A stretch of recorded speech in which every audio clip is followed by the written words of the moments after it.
ભાગવત રૂપિયા અધ્યાત્મ દીપના અજવાળે જીવનના કલ્યાણના માર્ગ ઉપર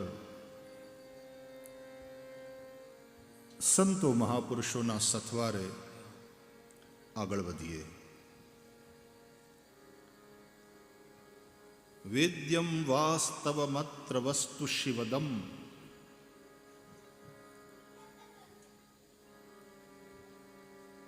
कल्याण प्रदान करने वाली जो चीज है, श्रेय करने वाली चीज है,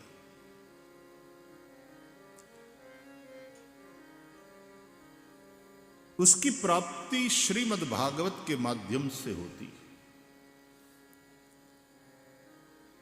एक मार्ग होता है श्रेय का, एक मार्ग होता है प्रेय का.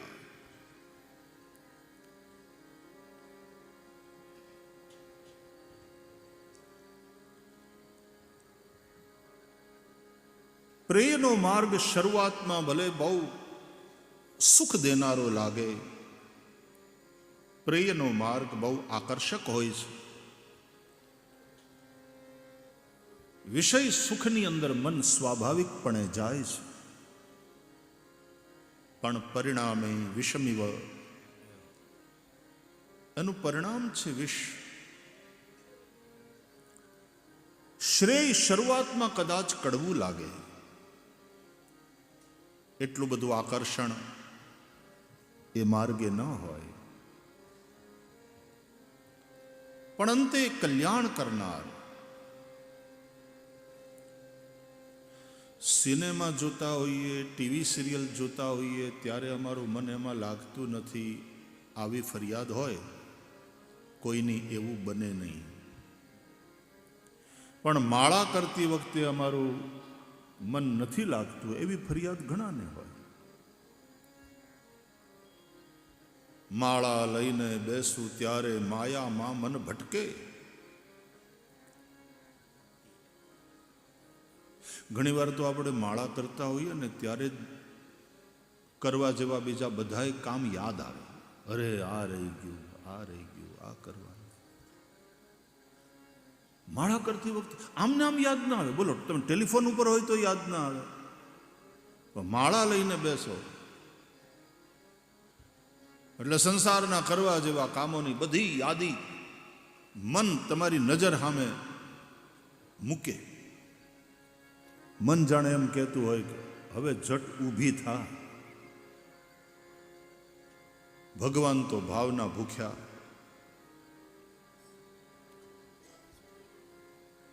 માળા લઈને બેસું ત્યારે માયામાં મન ભટકે. મુક્તિને માર્ગડે જાતા ઈ અવળું થઈને અટકે. ભજન એને નથી ગમતું, ભજન એને નથી ગમતું. પ્રેમનો માર્ગ વાલો લાગે. જેમ છોકરાઓને ફાસ્ટ ફૂડ વધારે ગમે, રોટલી ખાવા તૈયાર નથી. અત્યારે મમ્મીઓને માટે બહુ મોટી ચેલેન્જ છે કે છોકરાઓને આચર કુચર અને કચરો પેટમાં નાખતા કેમ રોકવા.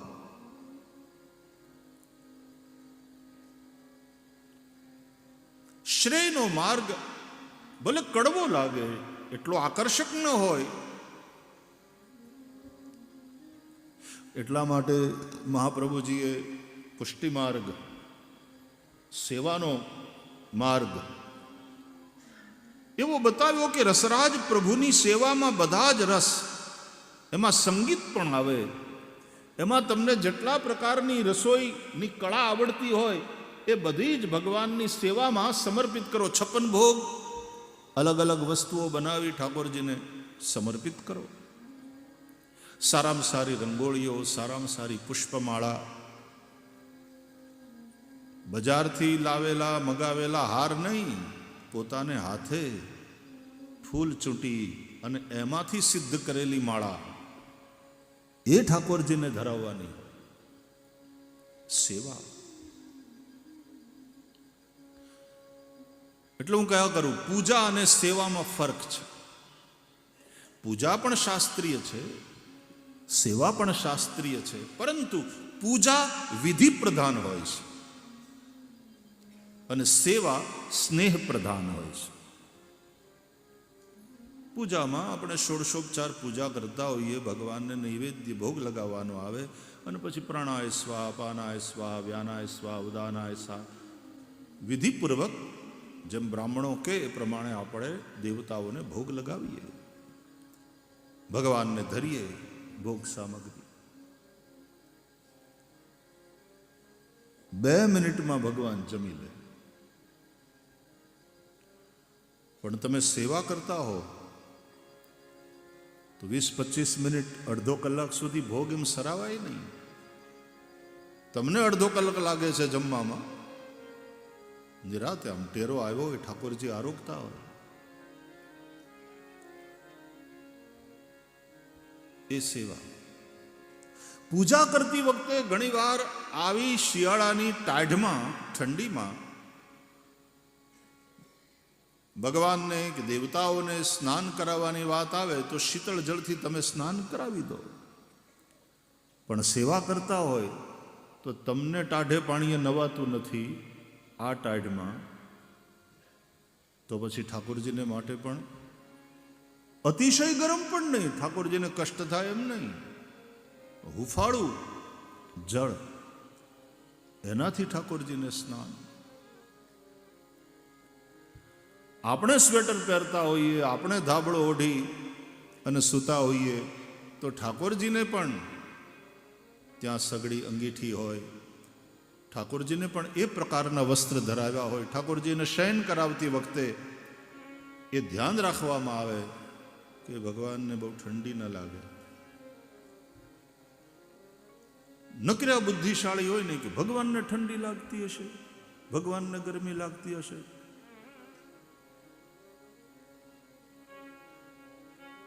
અમુક સંતો છે ને એ બોલે નહીં, કંઈ માગે નહીં,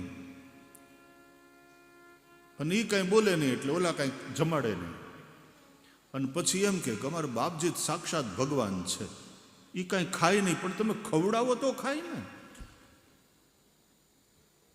એને ભૂખ લાગે.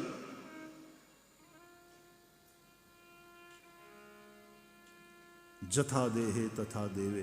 અમારે એક વલ્લભ બાપા હતા વેરાવળમાં, એ એવો ખ્યાલ કરે,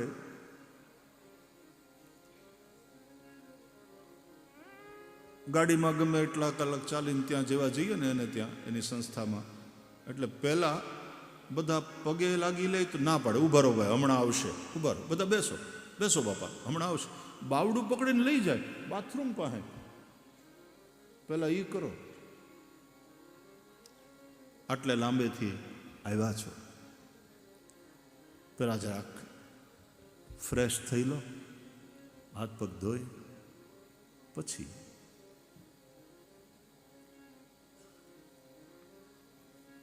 આને હું પુષ્ટિ ભક્ત કહું છું. એટલા માટે બાપજી પુષ્ટિ પરંપરામાં શબરીજીને પુષ્ટિ ભક્ત કહેવામાં આવ્યા ને, મીરાને નહીં, શબરીજીને પુષ્ટિ ભક્ત કહેવામાં આવે. મીરાબાઈ પણ અદ્ભુત ભક્ત છે ભગવાનના, શબરી પુષ્ટિ ભક્ત છે એટલા માટે કે શબરીએ ભગવાનને બોર જમાડ્યા, ખાટા હશે તો ભગવાનને કષ્ટ થશે એટલે ચાખી ચાખીને ખવડાવ્યા. આવી એક કથા રામચરિતમાનસમાં તો ગોસ્વામી તુલસીદાસજી લખે છે, કંદ મૂલ ફલ સુરસ અતિ દિયે રામ કહું આની, પ્રેમ સહિત પ્રભુ ખાએ બારંબાર બખાની. પણ એક કથા એવી છે, અને સુરદાસજીએ પણ લખ્યું છે, જૂઠે ફલ શબરી કે ખાए,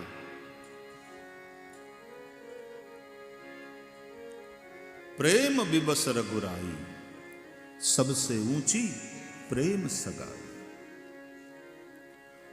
તો ઠાકોરજીને કષ્ટ ન થાય આનો વિચાર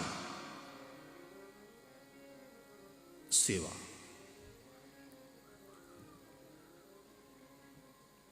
સેવ્યને અનુકૂળ બનીને સેવક જે કરે એ સેવા. તત્ સુખે સુખિત્વમ, સેવ્યના સુખનું ચિંતન, સેવ્યના સુખનો વિચાર. સેવક પોતાના સુખ માટે સેવા કરે તો એ સેવા પણ ભોગ છે.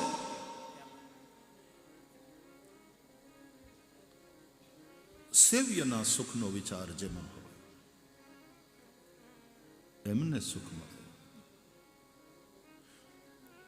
ઘણા એમ કે તમને થોડું કષ્ટ તો થશે પણ અમને બધાને મજા આવશે. રાતના 12:30 પધરામણી થાય. भाव अपनी जगह और भाव का सम्मान. પણ પૂજા અને સેવામાં ફરક છે. સેવા તત્સુખ માટે, એટલે પુષ્ટિ પરંપરામાં સેવા છે, પૂજા નહીં. ઠાકોરજીની સેવા. પધરાવો સાત સ્વરૂપ સેવા, આરોગાવો મીઠા મેવા, વૈષ્ણવને લાભ ઘણો લેવા. ધન્ય શ્રી યમુના કૃપા કરી, શ્રી ગોકુળ વ્રજ સુખ આપજો. વ્રજની રજમાં અહર્નિશ અમને સ્થિર કરીને સ્થાપજો.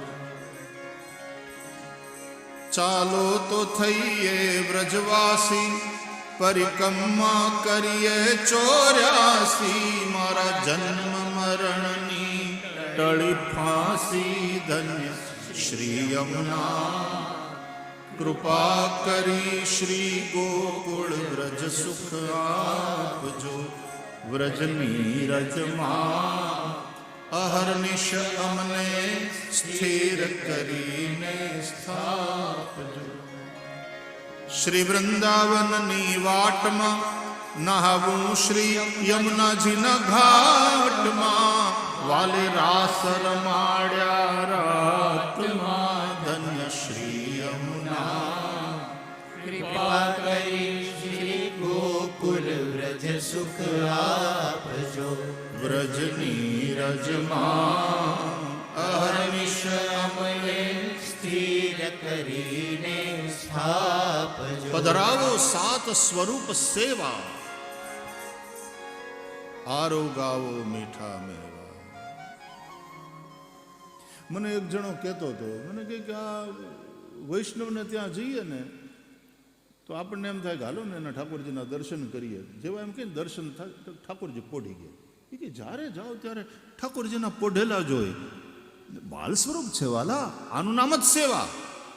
બાળ સ્વરૂપ છે. બાળક વધારે સૂવે, ઠાકોરજીને શ્રમ થાય એ જોઈને વૈષ્ણવને કષ્ટ થાય. જ્યારે ઉત્સવ હોય ત્યારે જરાક વધારે ઠાકોરજીને શ્રમ થયો હોય તો એના માટે વૈષ્ણવને કષ્ટ થાય. ये सेवा स्नेह प्रधान होती है. बाल स्वरूप છે, ઠાકોરજી પોડી જાય. સેવા સ્નેહ પ્રધાન છે. તો બંને શાસ્ત્રીય જ છે, એમાં કોઈ સવાલ નથી. તમે યજ્ઞ યાગાદિ કરો એ વિધિ પ્રધાન છે, તમે પૂજા કરો એ વિધિ પ્રધાન છે. ભાવ તો એમાં પણ હોય. શ્રદ્ધા વગર તો કંઈ થતું જ નથી. પરંતુ સેવામાં સ્નેહ પ્રધાન છે. તમે વૃંદાવનમાં જાઓ ને બિહારીજીના દર્શન કરવા માટે, તો બિહારીજી મોડા ઉઠે. ત્યાં મંગલાના દર્શન વહેલા ને એવું કંઈ છે જ નહીં. મોડા ઉઠે. ત્યાં સવારના 5:30 મંગલાના દર્શન થાય એવું નહીં. મોડા ઉઠે. એક જણો મને કે બિહારીજીનું બહુ ગમે આપણને, એ આપણા જેવું.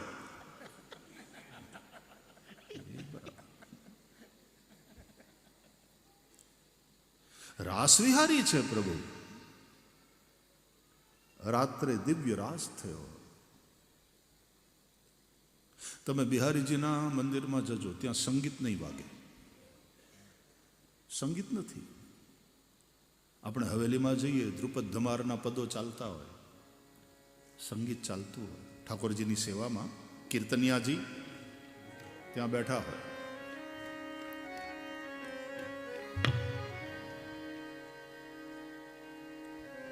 બિહારીજીના મંદિરમાં તમને સંગીત નહીં સાંભળવા મળે, ત્યાં કોઈ વાજા કોઈ વાજિંત્ર કંઈ નહીં, અને ભીડ એટલી બધી. तो इन सभी सेवाओं में, सब परंपराओं में कोई ना कोई भाव है, कोई ना कोई कारण है, ऐसे ही नहीं सब हो गया. तो श्रेयનો માર્ગ અને પ્રેયનો માર્ગ. શ્રેય ભલે શરૂઆતમાં કડવું લાગે, પણ એનું પરિણામ છે અમૃત. શ્રીમદ ભાગવત એવો અધ્યાત્મ દીપ છે.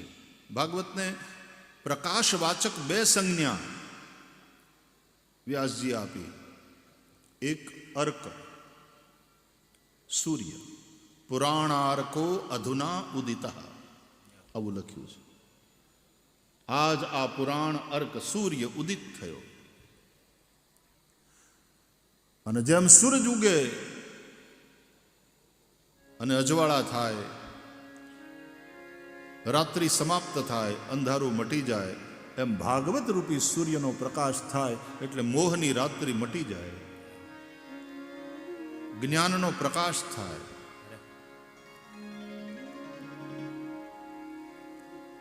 મોહ મટે.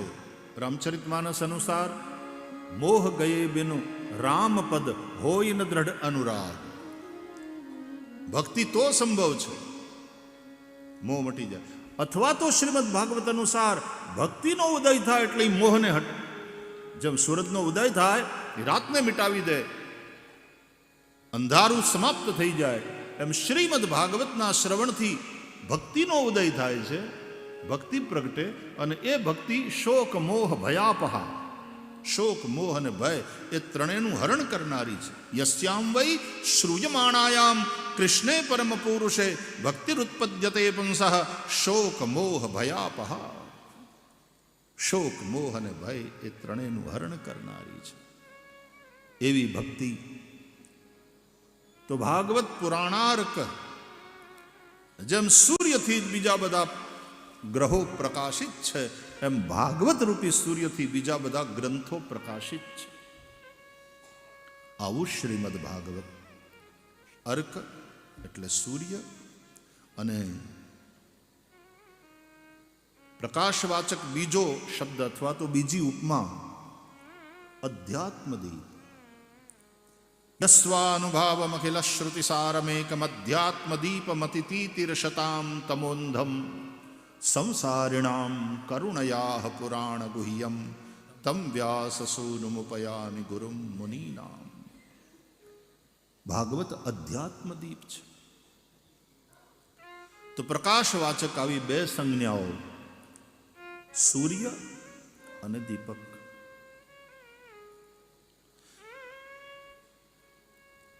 એના અજવાળે આપણે કલ્યાણનો માર્ગ પ્રશસ્ત કરીએ. એકવાર એક જણાને બીજા કોઈ ગામે જવાનું હતું. રાત્રિનો સમય, ઘોર અંધારું, अमावस की रात, जाना जरूरी था, लेकिन अंधकार के चलते वो आदमी रुक गया था, रास्ता सूझ नहीं रहा था. तो एक संत मिले, अचानक प्रकट हुए. सीताराम.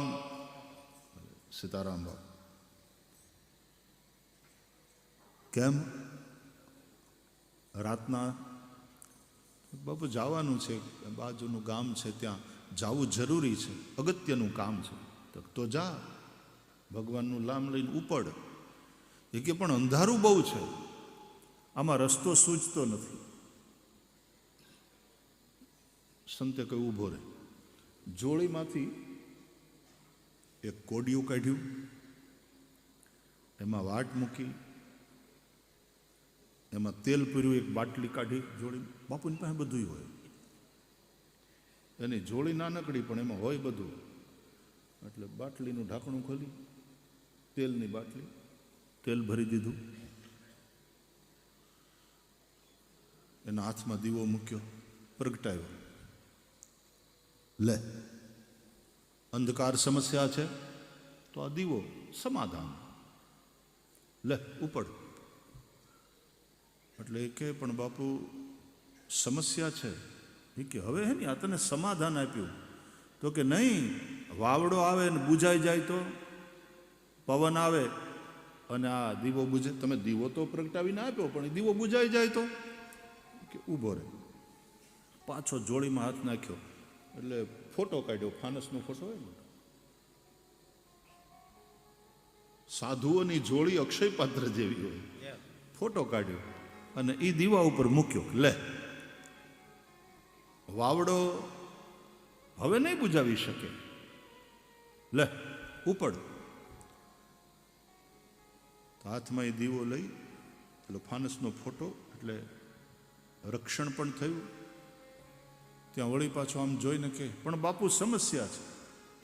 ઘણા લોકોને તમે ગમે એટલા સમાધાન આપો ને એ સમસ્યા જ શોધે. એ સમાધાનમાં પણ એને સમસ્યાના દર્શન થાય કે બાપુ સમસ્યા છે. કે હવે શું છે? એ કે આ દીવાનું અજવાળું 10-15 ફૂટ સુધી જાય છે, પછી તો આગળ અંધારું જ અંધારું છે અને મારે તો 15 કિલોમીટર દૂર જવાનું છે. આ ખાલી 15 ફૂટના રસ્તાને અજવાળે. પછી બાપુએ કહ્યું કે સમસ્યા બીજી કોઈ નથી, તું પોતે સમસ્યા છે. તું તારા હાથમાં દીવો આપ્યો છે પ્રગટાવીને, હવે તું હાલવા માંડ, તારી હારોહાર અજવાળું હાલશે. તું જેમ જેમ હાલતો જઈશ તેમ તેમ આ અજવાળું આગળનો માર્ગ આલોકિત કરતું જશે. તું ચાલવાનું તો શરૂ કર. જેને ખરેખર લક્ષ્ય સુધી પહોંચવાની ઈચ્છા નથી અથવા તો એ વાતો જ ખાલી કરે છે, એને તમે ગમે એટલા સમાધાન આપશો, એ દરેક સમાધાનમાં સમસ્યા શોધશે. તો કલ્યાણ સુધી પહોંચાડે અને ક્યારેય બુજાય નહીં એવો આધ્યાત્મ દીપક છે જે વ્યાસ ભગવાને આપણા હાથમાં આપ્યો છે. આપણને શ્રીમદ ભાગવત રૂપી અધ્યાત્મ દીપક એની પ્રાપ્તિ થઈ છે વ્યાસજી દ્વારા. બસ તમે આને હાથમાં રાખી, મતલબ આને સાથમાં રાખી, આનો સ્વાધ્યાય કરતા કરતા, આનો પાઠ કરતા કરતા તમે હાલવાનું તો ચાલુ કરો. આંગળી ચીંધે છે એ રસ્તે જાઓ, તમે પહોંચશો.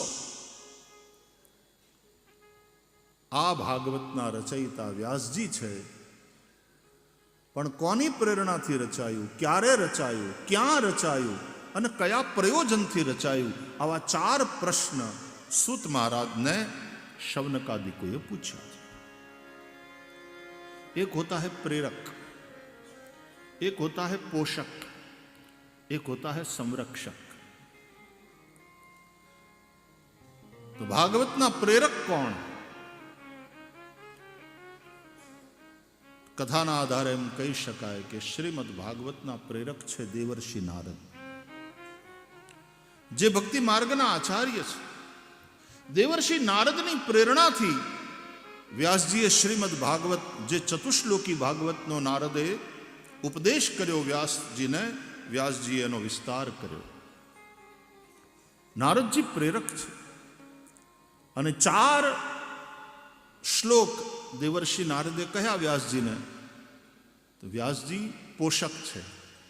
એવું પોષણ કર્યું એનું કે 4000 18,000, એ 4 18,000 શ્લોક થયા. 335 અધ્યાય અને 12 સ્કંદવાળી આ સંહિતા એની રચના થઈ. અને પછી શુકમ અધ્યાપયામાસ, પછી સુખદેવને ભણાવ્યું અને સુખદેવે પછી આગળ એ સંરક્ષક, સુખદેવ સંરક્ષક અને સંવર્ધક છે. આજે સુખદેવના વચનને લગાતાર યાદ કરીએ છીએ. આમ તો 3 જણા ભાગવતના વક્તા પ્રધાન, ગઈકાલે આપણે ચર્ચા કરી હતી કે પ્રધાન રૂપે 3 સંવાદમાં ભાગવત કહેવાયું છે. એક તો નૈમિષારણ્યમાં સુતજી શૌનકાદિકોને સંભળાવે છે. બીજું શુકદેવજી ગંગાના કિનારે રાજા પરીક્ષિતને સંભળાવે છે. અને ત્રીજું, મૈત્રેયજી એના આશ્રમમાં વિદુરને સંભળાવે છે. તો મૈત્રેય ઋષિ વક્તા છે, શુકદેવ વક્તા છે, સુતજી વક્તા છે. તો સુતજી છે એ શિષ્ય છે. પરંપરામાં ઉગ્રશ્રવા નામના સુત સંભળાવી રહ્યા છે, પણ રોમહર્ષણ એના પિતા એ વ્યાસજીના શિષ્ય છે. તો આ શિષ્ય પરંપરા, દાદા ગુરુ કો. તો સુત એ શિષ્ય પરંપરામાં છે. શુક એ પુત્ર છે, નાદવંશ, બિંદુવંશ. અને મૈત્રેય શુક પુત્ર છે, તો મૈત્રેય ઋષિ મિત્ર છે. ત્રણેયનો સંબંધ છે વ્યાસજી સાથે. તો વ્યાસજીના મિત્ર મૈત્રેય, વ્યાસજીના પુત્ર શુકદેવ, व्यासजीना शिष्य परंपरा में सुत, तीनों फिर श्रीमद् भागवत की धारा को आगे प्रवाहित कर रहे हैं. तो ये सब संरक्षक है, व्यास जी पोषक है और देवर्षि नारद इसके प्रेरक है. पराशर पुत्र व्यास जीए वेदों ने व्यवस्थित कर्या, 4 भाग में वहेंची ऋग्वेद, यजुर्वेद, सामवेद, अथर्व संहिता रची. वेद परंपरा सारी रीते चालती रहे माटे पोताना शिष्योने वेद भणाव्या. ते शिष्योए पोताना शिष्योए प्रशिष्योए आम खूब शाखाओ विस्तरी. व्यासजी बहु उपजाऊ खेतर छे. व्यासजीनी पासे विस्तार ज थाय अने एटला माटे जे विस्तार करे ए ज व्यास.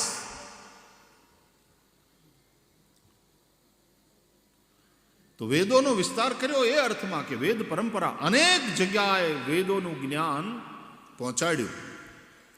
शिष्य प्रशिष्य शिष्य परंपरा थी. एक तो वेदों ने 4 भाग में वहेंच्या. ऋग्वेद होता ने आप्यो, यजुर्वेद अध्वर्यु ने आप्यो, सामवेद उद्गाता ने आप्यो अने उत्तर में ब्रह्मानु स्थान बनाव्युं छे एने अथर्व आप्यो. આપણે આમે તે કળશનું પૂજન કરીએ ને ત્યારે પૂર્વે ઋગ્વેદાય નમઃ, દક્ષિણે યજુર્વેદાય નમઃ, પશ્ચિમે સામવેદાય નમઃ, ઉત્તરે અથર્વવેદાય નમઃ, કલશ મધ્યે અપામ પતયે વરુણાય નમઃ.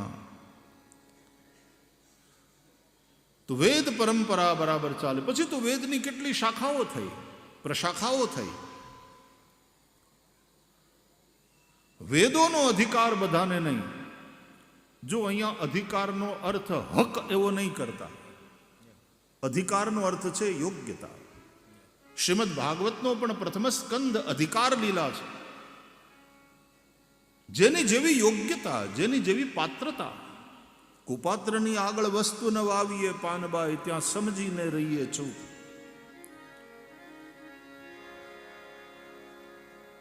पहला पात्रता, first you deserve and then desire अंग्रेजी में कहे छे.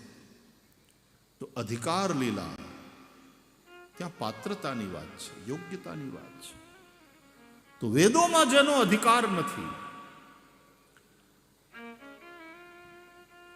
जेना उपनयन संस्कार थया छे, जेने यज्ञोपवीत धारण करी त्रिकाल संध्या करे छे, गायत्री जपे छे, जेनी बुद्धि सूक्ष्म थई छे, एज वेदोना तात्पर्य ने समझी सके, एज वेद मंत्रों ने बराबर भणी सके, बोली सके. पण वेदों अधिकार बधाने न होय एनो मतलब एम नथी कि वेदों ना अर्थ ने समझवानो अधिकार बधानो नथी. ना, वेदों अर्थ बधा समझी सके. ए रांता बधाने न आवडे, खाता हवने आवडे. तमने रांधता नहीं आवड़तुं एटले तमने जमवा नहीं मळे एवुं खरुं? तो पुरुषो भूख्या ज रहे. ये बात जुदी है कि कोविडना लॉकडाउन में घणा हीखी गया, पछी माथे आव्युं एटले घरे ने घरे हता एटले पछी बहनोए कामे लगाड्या. शीखो कंईक. एटले एक जणो कहेतो હતો કે કોવિડના લોકડાઉનમાં એક વસ્તુ નવી જાણવા મળી કે એવું શું? એ કે ઝાડુ કાઢતી વખતે આગળ વધવાનું હોય અને પોતું કરતી વખતે પાછળ જવાનું હોય. ઓહો હો હો હો, કેટલું મોટું જ્ઞાન લાગ્યું બોધિસત્વને કે ઝાડુ કાઢતી વખતે આગળ જવાનું હોય અને પોતું કરતી વખતે પાછળ જવાનું હોય. એવું તો એને પરમ જ્ઞાન લાગ્યું કોવિડના સમયમાં. પણ રાંધતા ન આવડે એને ખાવાનો અધિકાર નહીં એવું નથી. આપણે ત્યાં સંન્યાસ પરંપરામાં સંન્યાસીઓને અગ્નિને સ્પર્શ કરવાનું હોતો નથી, કારણ કે અગ્નિને એણે આત્મસાત કરી લીધો હોય છે, એના કપડાં જ અગ્નિના જેવા છે. પણ તેથી કરીને સંન્યાસી ભૂખ્યા રહે એવું નથી, એ ભિક્ષા લે. જે લોકો અગ્નિને સ્પર્શ કરે છે એવા ગૃહસ્થોને ત્યાં જઈ અને એ ભિક્ષા માગે. કોઈ સંન્યાસી ભૂખ્યા નથી રહેતા. તો વેદોનો અધિકાર બધાને નહીં. ધેટ ડઝ નોટ મીન કે વેદોના સંદેશને સાંભળવાનો કે સમજવાનો અધિકાર બધાને નથી. નહીં, એ અધિકાર બધાનો છે. એટલા માટે વ્યાસજીએ ઇતિહાસ અને પુરાણની રચના કરી અને ઇતિહાસ અને પુરાણની કથાઓ દ્વારા વેદોનો અર્થ સર્વજન સુલભ અને સર્વજન સુગમ બનાવ્યો. સુલભ પણ અને સુગમ પણ. એટલે વેદની પરંપરામાં તો પછી શૌનક જેવા ઋગ્વેદી એ હોય, પણ કથાની વાત આવે ત્યારે એ બધા હેઠે બેઠા હોય અને સૂત એને ઊંચે આસને બેસાડે. નહીં તો એ તો બ્રાહ્મણ માતા અને ક્ષત્રિય પિતાથી થયેલું સંતાન છે. અને સૂત પરંપરાના યા તો સારા કથાવાચકો થયા અથવા તો સારથીઓ થયા. અધિરથનો દીકરો, અધિરથ અને રાધાનો દીકરો કર્ણ તો સારથી થયા છે. યા તો મજાની વાત એ કે એમાં પાછું કૃષ્ણને સારથી થવામાં વાંધો નથી, એ અર્જુનના સારથી થાય. તો સારથીપણાના કામમાં કુશળ અને ભગવત કથા સંભળાવવામાં, એનું ગાયન કરવામાં કુશળ.